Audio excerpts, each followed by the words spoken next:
აი ერთმანეთი ვნახეთ და მეორე ახალი მუზეუმი გავიცანი, მე არ ვიცნობდი, მაგრამ ესე ფოტოებით ავატარებები. ძირითადად ხალხს გისტომდის.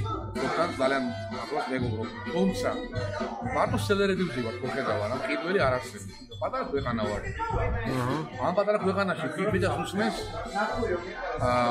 პორტუგალ ხალხი და ეს მუსიკა ეს აღარ ის თემა ინფორმატიკა. ის ვარ შემოჩენილი აქ ვარ. ყიდველი არალი. თუმცა ნუ აი გულხარი. მაინც არის რა. მინახი ეს ხალხი რამდენი ხანია და ის რაღაც ხონდა ხოლმე შეკრებები ასა ვეღარ დავდივარ და აი შენ გნახეთ მოვა. მსგავსი ივენთები რა როგორ ფიქრობ რამდენ ხანში ერთხელ უნდა ჩატარო? ის სიხშირით არ შეიძლება, მაგრამ კიდევ ერთხელ ვამბობ, აი პატარა ქვეყანაში კიდევ უფრო ხალხს უყვარს მუსიკა და აი ამ მუსიკის მოყვარულებში უფრო ხალხს აქვს ისაგრავი. მაგრამ ეხა ტენდენცია რაღაცა წამოვიდა უფრო, ხო? არ მიხარია, მე რო ის ჯგუფი გავაკეთე